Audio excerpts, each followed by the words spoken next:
Hey there, how's it going? Last week I mentioned that I had a bit of a cold and I was starting to feel better. Well, the cold appears to have taken that as a challenge and returned in full force to make this week just suck. It felt like my timer had hit 0 and the spikes were just pressing in on my head. Bad analogy aside, I woke up on Sunday with the ability to mostly breathe out of my nose again, so I've got that going for me, which is nice. But due to all that and being in bed for most of the week, I didn't really get anything done on the game this week. Luckily for me, last week I put out the new version of the public beta and haven't heard of any issues, so I'm at least all set for the second Ambitious Ales Indie Game Night, which is happening the day this video goes live. And since I don't have any new content to talk about today, I figured I could discuss demoing and playtesting, which is something I have quite a bit of experience with. I figured we could go over some things like presentation, dealing with feedback, as well as some suggestions that I have for those of you that don't have anyone local to help playtest your game. I'm super lucky that in my area, there's a really great indie game dev community. So between our monthly game dev meetup, small local conventions and demo nights, and friend gatherings, I've put Monkeys with Guns in front of a lot of eyes. And I've really shaped the game based on what players have said and what I've seen. For me, this has really been the only option, because there isn't a great way for me to playtest a 4-player game by myself. I should note that this is not something that comes easy to me. I'm an incredibly introverted person with stupidly high anxiety. So this took me a good while to get used to, but now there's something about showing off my work that I do really enjoy. I've been to a fair amount of small and large indie game events, from small college showcases all the way up to Indiecade, and there are a few tips I've picked up about showing off a game. You don't need to have a big sign or a lot of marketing material. If you have that, it's great, it's a bonus. But what you really need is to be there, be courteous, and to interact with anyone that shows interest in your game. The number of times that I've been to an event and walked up to a laptop just sitting on a table with either no one in sight associated with the game, or someone just sitting there on their phone not paying attention is far too high. For my day job, I work in advertising, so I'm used to people trying to close my work as fast as possible. And it's taught me that one of the most valuable things that someone can give you is their time and attention, and I consider it very important to not waste it. So if you ever get the opportunity to demo your game, first off, take it. You'll learn so much more than you ever thought. But also, be present and attentive to your station. If there are no players at your game at the moment, set everything up so that when someone does sit down, all they have to do is start. For me and Monkeys with Guns, that means I make sure that all controllers are easily accessible on the table and not tangled up. I set the game back to the Monkey Select screen and make sure that all players are set up in the press to begin state. Then I stand, not sit, in front of the game to greet anyone that comes by. If you have to sit because of a physical reason, then of course do what's best for your body, but make sure you sit in a location that lets you interact with passersby. And while you're standing there, don't be pushy. We all hate the kiosk people at the mall that get in our way and try to sell us Dead Sea salt and junk. Don't be that person. But you need to be there, and if someone makes eye contact, say hello and give them a smile. Then if they show interest or ask about your game, you can jump right into your spiel. I personally am really uncomfortable making eye contact with others. It's just something that I really don't like doing. If you're the same, a little trick that I use is to look just above their eyes at their eyebrows. It looks like you're making eye contact, but causes much less anxiety for me, and may help you as well. When you do start interacting, make sure you talk about your game enthusiastically, because if you don't sound like you like your game, then there's really no reason that they should either.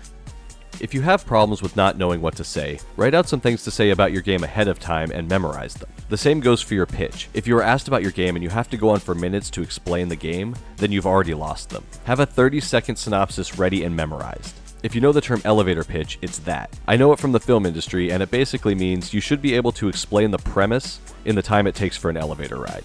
At this point, if they're showing interest, you can jump in with more details or ask them if they would like to give it a try. If they say yes, the first thing I do is hand them the controller and explain the buttons. This is also something that I think should be planned out and practiced. As an example, for Monkeys with Guns, I hand them the controller and say something along the lines of, okay, D-pad or left analog stick to move the player and aim up and down. X to jump, and don't forget that you have a double jump so you're able to jump again once you're in the air. Square or right trigger to shoot depending on your preference. And remember, the game has screen wrapping, so if you go off one side of the screen, you will come back on the other. So don't worry about falling off of any platforms. Okay, so now that you have a player sat down and playing, what do you do? For me, because Monkeys with Guns is an action game, I keep talking. Pointing out the cool stuff that's happening, kind of doing a color commentary on the match to keep the players engaged and entertained. If you have an RPG or puzzle game, I usually think it's best to just hang back and watch. Only interacting if you see the player getting frustrated, confused, or stuck. Now while they play, I try and watch the players' reactions. Don't be creepy and stare at people, but try to notice facial expressions. It's the best feedback you'll ever get. You can see moments like when a mechanic clicks for them, or if they really don't get something that's happening in the game. If you're the kind of person that needs to write stuff down, make sure to have a notebook with you. I would suggest not using your phone for notes, because it can look like you're just texting and not paying attention. When a player gives you verbal feedback, always thank them for their input, no matter what it is. I like to break feedback into 4 categories: positive, negative, suggestions, and meh. Positive and negative are pretty self-explanatory. It's the things they liked or didn't. Listen to what they have to say and note it down whether you agree or not, because either means that the player was invested enough in their experience to say something, and that should be considered. You don't have to act on it, but the player should feel heard. And if you hear similar things from other players, then you have a pattern that can guide you. Suggestions usually go along with this, and they can range from good ideas to crazy things that have absolutely no business being in your game. I get a lot of suggestions for things to add to Monkeys with Guns. Some I have added, and others I knew right off the bat that they weren't really a good fit, but I never shoot any idea down without careful consideration and testing. In the moment, it's always best to thank them for their input and think about it more later. Again, if you receive feedback, it means the player is thinking about your work. The worst feedback you can get is what I call meh. That's when a player finishes playing your game and just says, "It's cool, thanks," and then just walks away. I try not to care about this feedback unless it's consistent. Sometimes a player and a game just don't gel, and that's fine. But if it's happening over and over again with different players, it's probably something about the game that isn't hooking them, and you may need to rework it a bit. Okay, this video is already going on long, and I could go into way more detail on all of this in the future if anyone finds it interesting. So real fast, let's jump over to some suggestions if you don't have the luxury of demoing in person. This one's a bit harder and unfortunately requires more effort from both you and the tester. You have to have a build of the game that's very clear on how to play and what to do, and the best case scenario is to get a tester that will record their gameplay footage with a face cam. That way you're able to see their reactions while they're playing, but this is pretty hard to coordinate. The next best thing that's a little more doable is to see if you can at least get gameplay footage. That way you can at least see how they approached the game, places they struggled, places they didn't, where they had difficulties and where they got stuck. I personally find this to be much more informative than written feedback, because a lot tends to get lost when the players go back to write their feedback later. And you can also find a lot of players that do kind of like this because you can actually even suggest you don't have to really leave written feedback, and that means that they don't have to take the time to do it.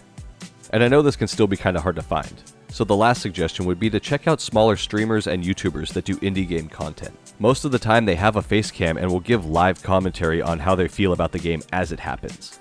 If you try this route, please do not be demanding or argumentative, and make sure to follow or subscribe, and help support them by watching more of their videos and sharing their work. As designers, we need players, and as content creators, they need viewers. So it's a great system, as long as no one's a dick about it. So I hope this was interesting, and let me know if there's anything more you'd like to hear about. Wish me luck for demoing at Ambitious Ales, and I will let you know next week how it went. Thank you all very much for watching. If you have any questions or comments, you can leave them below, message me on Twitter, or join the Discord. You can download Monkeys with Guns or play any of my other games at vemlark.itch.io.